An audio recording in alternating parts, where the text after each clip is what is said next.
बिस्मिल्लाहिर्रहमानिर्रहीम। First year आज हम चैप्टर 2 वेक्टर्स एंड इक्विलिब्रियम के असाइनमेंट सॉल्व करेंगे। 9th 10th फर्स्ट ईयर और second year Balochistan text book board Quetta के लिए आप ऑनलाइन एजुकेशनिस्ट चैनल का नाम है, इस चैनल को सब्सक्राइब कर सकते हैं, जहां पर आपको Balochistan text book board Quetta की बुक का सारा मटेरियल मिलेगा। फर्स्ट प्रॉब्लम है, an airplane is moving at 120 metre per second at an angle of 10 degree with X axis.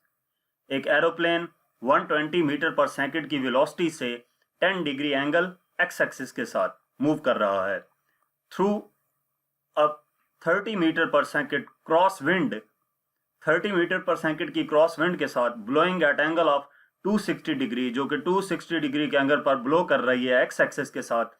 Determine the resultant velocity of the aeroplane, यानी कि एरोप्लेन की velocity ये है 10 डिग्री सेंटीग्रेड पे और एयर इस वेलोसिटी के साथ 260 डिग्री एंगल पे ब्लो कर रही है। तो जो एरोप्लेन की रिजल्टेंट वेलोसिटी होगी वो फाइंड करनी है। तो इसको मैं आपको डायग्राम की मदद से समझा दूं कि ये हमारे पास v1 है, एरोप्लेन की वेलोसिटी 10 डिग्री सेंटीग्रेड के एंगल के साथ एक्स एक्सिस के साथ, और ये विंड ब्लो कर रही है v2 वेलोसिटी है, ये एक्स एक्सिस के साथ है, इसका जो एंगल है वो हमारे पास 260 डिग्री है।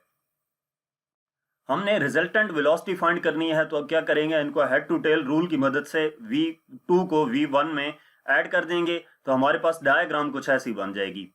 ये हमारे पास v1 है और ये v2 जो यहाँ पर वेक्टर था उसका हेड फर्स्ट वेक्टर की टेल के साथ ज्वाइन कर दिया, और एंड पे फर्स्ट वेक्टर की टेल को लास्ट वेक्टर के हेड के साथ ज्वाइन करके एरो हेड भी उसी डायरेक्शन में बना दिया। तो ये फाइनल वेलोसिटी है v जो हमने फाइंड करनी है।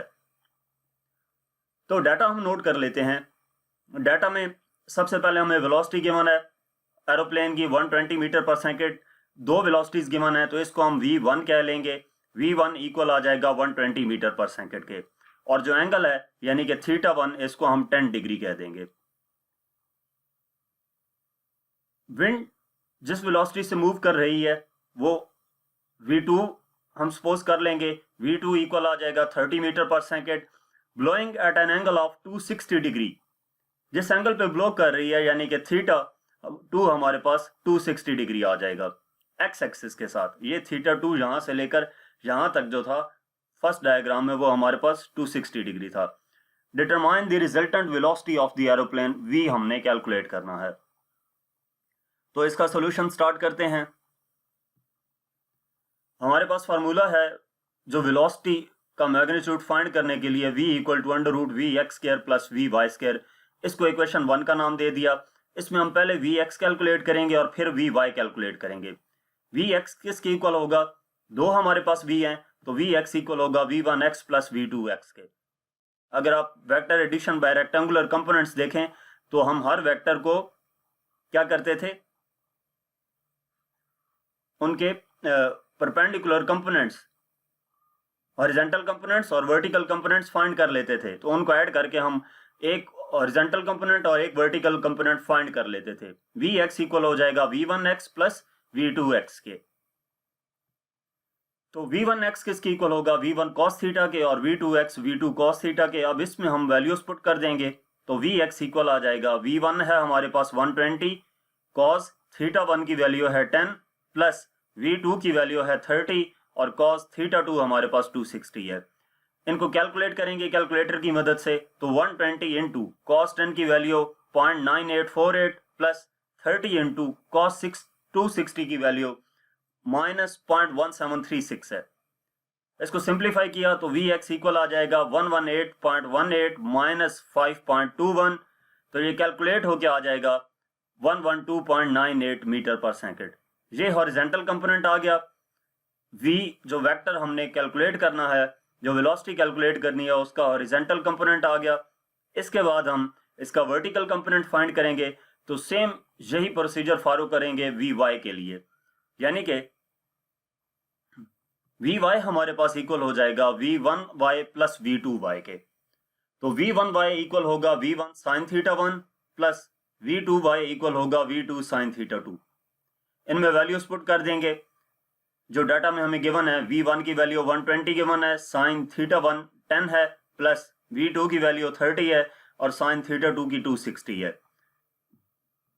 तो इसको हम सिंप्लीफाई करेंगे, कैलकुलेटर की मदद से ये साइन मालूम करेंगे, तो ये वैल्यूज आ जाएंगी। इनको मल्टीप्लाई करेंगे, Vy इक्वल आ जाएगा 20.838 माइनस 29.54। ये सब्ट्रैक्ट किया तो Vy इक्वल आ गया माइनस 8.67 मीटर पर सेकंड। अब हम दोबारा इक्वेशन 1 लिखते हैं। इक्वेशन 1 क्या थी? V equal to under root VX square plus VY square. इसमें Vx और Vy की वैल्यू पुट कर देते हैं, तो V इक्वल आ जाता है अंडर रूट Vx की वैल्यू 112.98 का स्क्वायर प्लस Vy की वैल्यू माइनस 8.67 का स्क्वायर। तो V इक्वल आ जाएगा अंडर रूट 112.98 का स्क्वायर, ये आ गया, प्लस 8.67 का स्क्वायर 75.2। इनको ऐड किया तो 12839.7, इसका अंडर रूट लिया तो वेलोसिटी हमारे पास आ जाती है 113.3 मीटर पर सेकंड। ये वो वेलोसिटी है जो एरोप्लेन की हमने फाइंड करनी थी। अब इसके लिए एंगल क्या होगा? तो एंगल हम कैलकुलेट करने के लिए थीटा फार्मूला अप्लाई करेंगे, theta equal to tan inverse Vy over Vx। ये मैग्नीट्यूड फाइंड करने के लिए फार्मूला था और ये एंगल फाइंड करने के लिए फार्मूला है। तो थीटा इक्वल आ जाएगा tan इनवर्स Vy की वैल्यू कैलकुलेट की थी 8.67, यहाँ पे -7 पुट नहीं करना।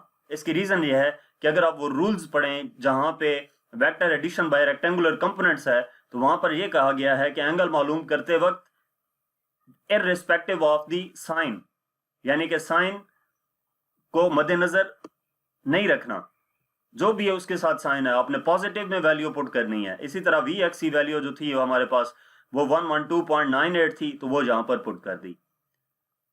इसको डिवाइड करेंगे तो थीटा इक्वल आ जाएगा tan इनवर्स 0.077, तो ये सिंप्लीफाई होके थीटा 4 डिग्री आ जाता है। ये हमारे पास एंगल आया है 4 डिग्री, लेकिन ये एंगल उस वेक्टर का नहीं है। उस वेक्टर का एंगल कैसे आएगा? हमारे पास Vx पॉजिटिव है और Vy नेगेटिव है। As Vx is positive and Vy is negative, so phi lies in fourth quadrant.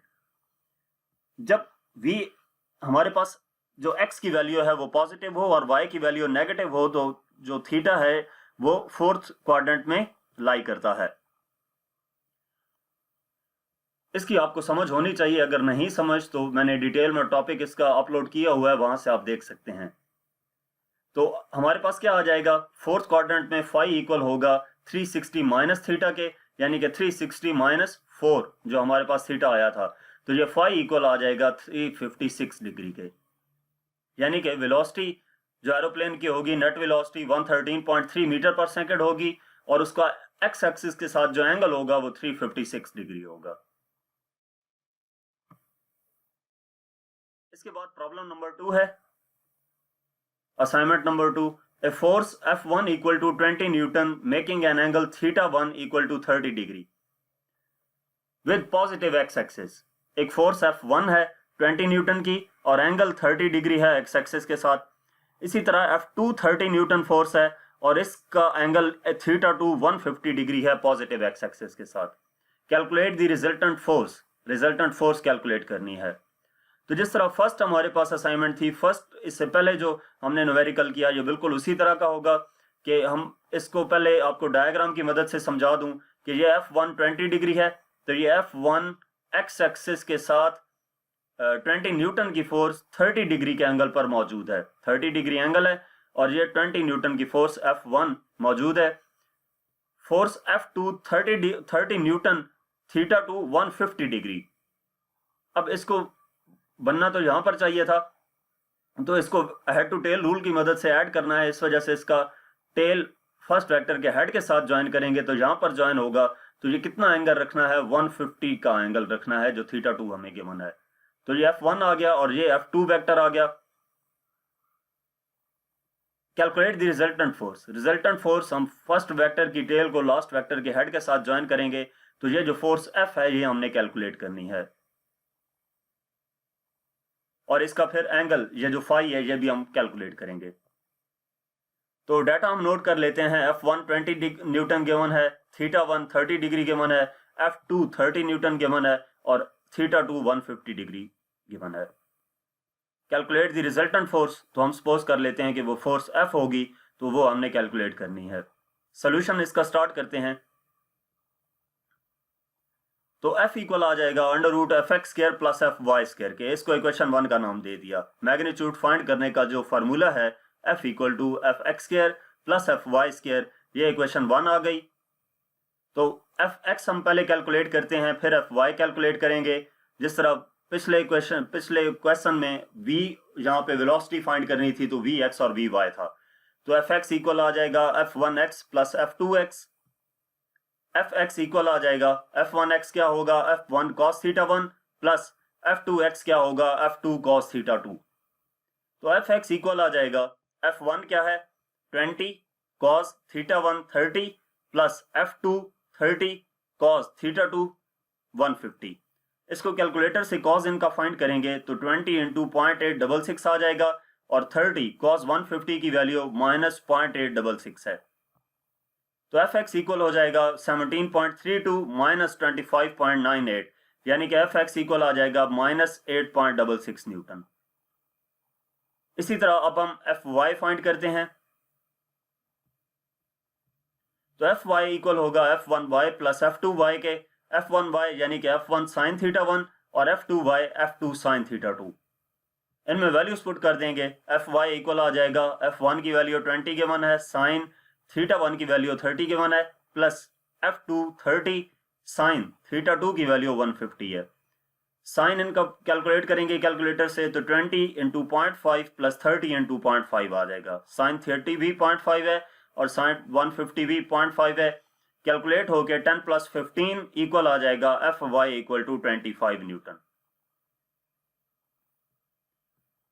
तो इसको इक्वेशन 1 अब जो थी हमारे पास उनमें हम पुट कर देंगे। इक्वेशन 1 में एफ एक्स और एफ वाई की वैल्यू, तो एफ इक्वल था F X square plus F Y square के। एफ इक्वल हो जाएगा एफ एक्स की वैल्यू हमने फाइंड की थी माइनस 8.66, इसका स्क्वायर आ जाएगा, प्लस एफ वाई की वैल्यू 25 कैलकुलेट की थी तो 25 का स्क्वायर आ जाएगा। एफ इक्वल हो जाएगा, इसका स्क्वायर लेंगे तो 74.9956 प्लस 25 का स्क्वायर 625 आ जाएगा। एफ इक्वल आ जाएगा अंडर रूट 699.9956, यानी कि फोर्स हमारे पास आ जाएगी 26.46 न्यूटन। ये हमने फोर्स कैलकुलेट कर ली, जो रिजल्टेंट फोर्स कैलकुलेट करनी थी। अब हम क्या करेंगे कि एंगल फाइंड करेंगे। तो एंगल फाइंड करने के लिए हम फार्मूला अप्लाई करते हैं, theta equal to tan inverse F Y over F X. Theta equal हो जाएगा tan इनवर्स एफ वाई की वैल्यू 25 कैलकुलेट की थी और एफ एक्स की वैल्यू 8.66, ये भी माइनस 8.66 थी, इसको प्लस आपने पुट करना है। इसकी भी रीजन वही है जो फर्स्ट प्रॉब्लम में आपको बताई है कि जो एंगल फाइंड करते वक्त जो वैल्यूज एफ एक्स और एफ वाई की एक्स कंपोनेंट और वाई कंपोनेंट की आपने पुट करनी है, तो दोनों नेगेटिव साइन साथ पुट नहीं करना, अगर उनके साथ मौजूद हो तो पॉजिटिव ही पुट करना है। तो ये हमारे पास थीटा इक्वल हो जाएगा tan इनवर्स, इसको डिवाइड करेंगे 2.886 आ जाएगा, थीटा हो जाएगा 70.9 डिग्री के।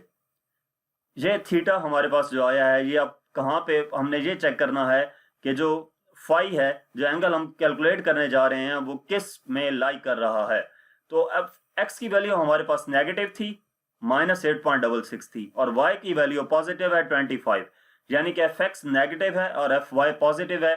तो एक्स की वैल्यू नेगेटिव हो और वाई की वैल्यू पॉजिटिव हो, तो जो फाई है वो लाई कर रहा होता है फोर्थ क्वाड्रेंट में, यानी कि एंगल फोर्थ क्वाड्रेंट में लाई कर रहा होता है।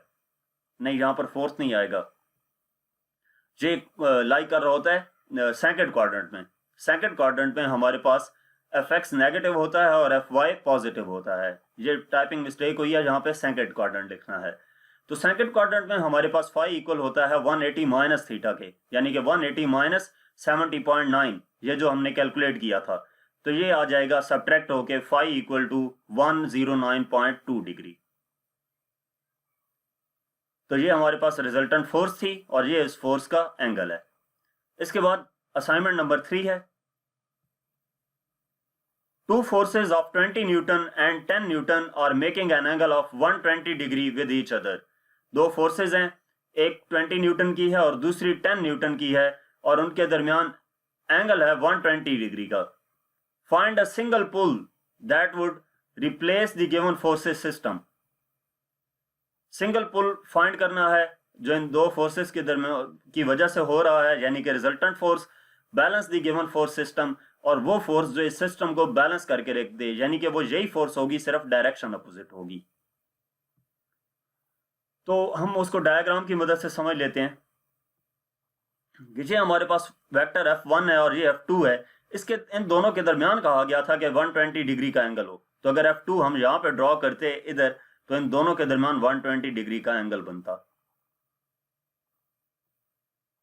तो ये हमारे पास F1 आ गया और ये F2 आ गया। एंगल बन रहा है इसका एक्स एक्सिस के साथ 120 डिग्री का। इनकी जो रिजल्टेंट फोर्स होगी वो ये F हमने कैलकुलेट करनी है, और फिर जो बैलेंस फोर्स होगी वो ये F है, सिर्फ डायरेक्शन इसकी अपोजिट होगी, मैग्नीट्यूड वही रहेगा। तो हम डाटा इसका नोट कर लेते हैं। हमारे पास F1 20 डिग्री है, 20 न्यूटन है, और θ1 0 डिग्री होगा क्योंकि ये F1 एक्स एक्सिस के अलोंग है। इसी तरह F2 10 न्यूटन है और इसके लिए जो एंगल है वो θ2 120 डिग्री है। फोर्स हमने कैलकुलेट करनी है और इसी तरह बैलेंस फोर्स F प्राइम भी कैलकुलेट करनी है। तो इसका सॉल्यूशन स्टार्ट करते हैं। इसको भी जिस तरह पहले दो असाइनमेंट्स हमने सॉल्व की, सेम उसी तरह सॉल्व करना होगा। इसको आपने देख लेना है। ये हमारे पास फार्मूला वही हमने अप्लाई किया जो मैग्नीट्यूड फाइंड करने के लिए अप्लाई करते हैं। इसमें Fx पहले फाइंड करेंगे इस फार्मूले से, Fx equal to F1x plus F2x। तो Fx ये किसके इक्वल होगा, F1 cos θ1 plus F2 cos θ2। तो इनमें वैल्यूज पुट कर देंगे। F1 20 degree 20 Newton, cos θ1 0 plus F2 10 cos θ2 120 है। तो क्या कैलकुलेट करेंगे, ये cos दोनों का फाइंड करेंगे। Fx इक्वल आ जाएगा 20 into 1 plus 10 into minus 0.5, cos 120 minus 0.5। तो ये सिंप्लीफाई करेंगे, 20 माइनस 5 आ जाएगा। Fx इक्वल आ जाएगा 15 न्यूटन के। इसके बाद हम Fy फाइंड करेंगे ताकि फिर दोनों वैल्यूज हम इक्वेशन 1 में पुट कर सकें। तो Fy कैलकुलेट करते हैं। Fy इक्वल होगा F1y प्लस F2y। तो Fy इक्वल हो जाएगा F1 sin θ1 plus F2 sin θ2, क्योंकि Fy इक्वल होता है F sin θ के। वैल्यूज पुट कर देंगे। इसके बाद इनका साइन कैलकुलेट करेंगे और सिंप्लीफाई करेंगे तो हमारे पास Fy इक्वल आ जाएगा 8.66 न्यूटन के। अब इक्वेशन 1 हम नोट करते हैं और Fx और Fy की वैल्यू इसमें पुट कर देते हैं। ये हमारे पास इक्वेशन थी। F इक्वल आ जाएगा, Fx की वैल्यू कैलकुलेट की थी 15 न्यूटन और Fy की वैल्यू कैलकुलेट की 8.66 न्यूटन। तो ये वैल्यूज पुट की, इनका स्क्वायर लेके सिंप्लीफाई करेंगे तो हमारे पास F इक्वल आ जाएगा 17.32 न्यूटन के। ये वो फोर्स आ गई। अब इस फोर्स का एंगल क्या होगा तो वो भी हम कैलकुलेट कर लेते हैं। उसके लिए फार्मूला अप्लाई करेंगे, theta equal to tan inverse Fy over Fx।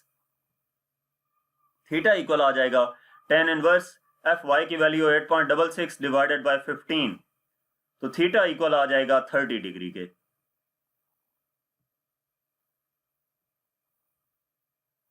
अब हम सपोज करते हैं कि F प्राइम हमारे पास वो फोर्स है जो बैलेंस करेगी रिजल्टेंट फोर्स F को। तो F सेम मैग्नीट्यूड होना चाहिए लेकिन अपोजिट टू दी F होनी चाहिए जो F प्राइम है, यानी कि रिजल्टेंट फोर्स के अपोजिट होना चाहिए इस बैलेंस फोर्स को। इसका मतलब यह है कि जो F प्राइम होगी वो भी 17.32 न्यूटन होगी। और इसकी जो डायग्राम थी वो पिछली स्लाइड में दी गई है कि उस जो F प्राइम होगा उसकी डायरेक्शन क्या होगी। इसके बाद असाइनमेंट नंबर 4 सॉल्व करते हैं। Show that a cross b square plus a dot b square equal to a square b square. तो इसका हम सोल्यूशन देखते हैं। इसकी पहले आपने लेफ्ट हैंड साइड लेनी है। लेफ्ट हैंड साइड हमारे पास है a cross b square plus a dot b square. a cross b किसकी इक्वल होता है, a b साइन थीटा के, यानी कि स्क्वायर है ऊपर तो a square b square sine square theta आ जाएगा। और a डॉट b किसकी इक्वल होता है, a b कॉस थीटा के, तो स्क्वायर की वजह से a square b square cos square theta आ जाएगा। अब इसमें हमारे पास कॉमन क्या आ रहा है, ए स्क्वायर बी स्क्वायर, यानी कि ए स्क्वायर बी स्क्वायर कॉमन आ गया into sine square theta plus cos square theta. Sign square theta plus cos square theta equal होता है 1 के, तो ए स्क्वायर बी स्क्वायर इंटू 1, यानी कि ये इक्वल आ गया ए स्क्वायर बी स्क्वायर के, और ये किसकी इक्वल है, लेफ्ट हैंड साइड के। तो इसका मतलब है कि ये प्रूव हो गया है। तो ये बहुत सिंपल सा है, ये आपका शॉर्ट क्वेश्चन में आ सकता है। इसके बाद असाइनमेंट नंबर 5 है इस चैप्टर की last assignment. A uniform plank of weight 200 newton and length 6 metre is supported by a rope as shown in figure. एक यूनिफॉर्म प्लैंक है ये हमारे पास, और इसका वेट है 200 newton F and length LT 6 metre है, supported by a rope as shown in figure. इसको एक रोप की मदद से सपोर्ट किया गया है। If the breaking tension in the rope is 400 newton, breaking tension rope में FT 400 न्यूटन है, how far can a boy of weight 400 newton, boy का वेट इसको हम FM लिख देते हैं, यानी कि force of man 400 newton, walk towards the sport, how far, तो हम ये कितना मूव कर सकता है इस तरफ ब्रेकिंग पॉइंट से, इस स्पोर्ट की तरफ कितना दूर मूव कर सकता है, वो हमने कैलकुलेट करना है। ब्रेकिंग पॉइंट 400 न्यूटन है और इसका भी जो वेट है वो भी 400 न्यूटन है, तो ये रोप की तरफ कितने डिस्टेंस तक मूव कर सकता है वो हमने कैलकुलेट करना है, यानी कि ये मूव भी करे और ये रस्सी भी ना टूटे। तो डाटा हम नोट कर लेते हैं। सबसे पहले ये कहा गया है कि प्लैंक ऑफ वेट 200 न्यूटन, यानी कि FP हमारे पास 200 न्यूटन, P प्लैंक की वजह से आया है और वेट यानी कि फोर्स अप्लाई हो रही है FP equal to 200 newton, length 6 metre की, तो इसको हम LP कह देंगे। लेंथ ये बल्कि गिवन है डायग्राम में LT, तो इसको LT ही रहने दें। LT हमारे पास 6 मीटर आ जाएगी इस प्लैंक का जो लेंथ है। If the breaking tension in the rope is 400 newton, breaking tension rope में FT गिवन है 400 newton, how far can a boy, कितना मूव कर सकता है बॉय, उसको हम लिख देंगे LM, हमने कैलकुलेट करना है। बॉय हम इसका फोर्स लिया था तो M मैन की वजह से M लिखा था, तो लेंथ हमने फाइंड करनी है, कितना मूव कर सकता है, डिस्टेंस फाइंड करना है, तो वो भी साथ M सबस्क्रिप्ट में लिख दिया मैन की वजह से, यानी कि मैन जितना डिस्टेंस कवर करेगा। Weight of 400 newton walk towards the sport, तो 400 न्यूटन मैन का वेट गिवन है, यानी कि FM आ जाएगा, FM 400 न्यूटन, और साथ ये LP 3 मीटर गिवन है, ये FP की वजह से 3 मीटर। तो हम इसका सोल्यूशन स्टार्ट करते हैं। हमने LM फाइंड करना है कि ये मैन इस रोप की तरफ कितने डिस्टेंस तक मूव कर सकता है, ताकि ये रोप भी ना टूटे और ये भी आसानी से मूव कर जाए। ज़्यादा मूव करेगा तो रोप टूटने का खतरा है, क्योंकि मैक्सिमम ये जो टेंशन इस स्ट्रिंग में हो सकती है वो 400 न्यूटन है, जबकि डाउनवर्ड टोटल कितनी है, 400 और 200 है। तो हम इस पे अप्लाई करेंगे Newton second condition of equilibrium. तो हम सपोज करते हैं कि A is the pivot point, इस पॉइंट को हम कंसिडर कर लेते हैं कि ये हमारे पास पिवट पॉइंट है, यानी कि होल सिस्टम इसके अक्रॉस रोटेट कर रहा है। तो हम second condition of equilibrium apply करेंगे, तो एंटी क्लॉकवाइज टार्क्स इक्वल आ जाएंगे क्लॉकवाइज टार्क के। तो हम इसमें देखते हैं कि एंटी क्लॉकवाइज टार्क कौन सा है। इस पॉइंट के अक्रॉस ये ऊपर की तरफ जो फोर्स अप्लाई हो रही है, इसकी वजह से जो टॉर्क प्रोड्यूस होगा वो एंटी क्लॉकवाइज होगा, यानी कि FT जो टॉर्क प्रोड्यूस होगा टेंशन की वजह से इक्वल होगा, ये दो टॉर्क क्लॉकवाइज हैं, इस पॉइंट के अक्रॉस ये भी क्लॉकवाइज है और ये भी क्लॉकवाइज है, ये दोनों क्लॉकवाइज साइड में आएंगे। Torque due to man T, torque M लिखा है, plus P torque due to plank, ये जो हमारे पास गिवन है प्लैंक। तो इन दो हमारे पास फोर्सेस की वजह से जो टॉर्क होगा वो क्लॉकवाइज होगा, और इसकी वजह से जो है वो एंटी क्लॉकवाइज है। तो अब टॉर्क T किसकी इक्वल होगा, इसकी वजह से था, तो FT और यहां से लेकर पिवट पॉइंट तक की लेंथ LT, यानी कि FT LT into equal to TM। अब इसमें कितनी फोर्स होगी और लेंथ कौन सी होगी, TM मैन की वजह से है, तो ये हमारे पास एफ एम आएगा और लेंथ वो जो हमने कैलकुलेट करनी है, एल एम हमने कैलकुलेट करनी है, यानी कि ये मैन कितना इस डायरेक्शन में मूव कर सकता है। तो पिवट पॉइंट से इसकी जो लेंथ होगी उसको हम एल एम कहेंगे, वो कैलकुलेट करनी है, plus torque due to plank. तो इसमें कौन सी फोर्स और लेंथ है, तो यहां से अगर हम देखें तो फोर्स एफ पी है और लेंथ इस पॉइंट से इधर तक एल पी है। अब हम इसमें वैल्यूज पुट करेंगे। एल टी क्या है, 6 into F T 400 equal to L M calculate करना है, और एफ एम क्या है 400 प्लस एल पी 3 मीटर है इंटू एफ पी 200 है। तो ये हमारे पास कैलकुलेट होके 2400 इक्वल आ जाएगा 400 L M plus 600। 400 L M ये उधर जाकर इसमें से माइनस होगा, तो हमारे पास आ जाएगा 400 एल एम इक्वल टू 1800, यानी कि एल एम इक्वल आ जाएगा 4.5 मीटर के। ये 400 जब इधर आकर डिवाइड होगा तो एल एम आ जाएगा 4.5 मीटर, यानी कि ये मैन इस पॉइंट ए से 4.5 मीटर दूर जा सकता है। इससे ज़्यादा गया तो ये जो डाउनवर्ड फोर्स है वो इंक्रीज कर जाएगी और ये रोप टूट सकती है। तो यहाँ तक इस चैप्टर के न्यूमेरिकल प्रॉब्लम्स थे, असाइनमेंट्स थी। मजीद किसी भी चैप्टर का कोई भी क्वेश्चन, एक्सरसाइज का कोई क्वेश्चन, असाइनमेंट, न्यूमेरिकल, एमसीक्यूज का सॉल्यूशन या कोई भी क्वेश्चन देखने के लिए आप मेरा यूट्यूब चैनल विजिट कर सकते हैं। Thank you.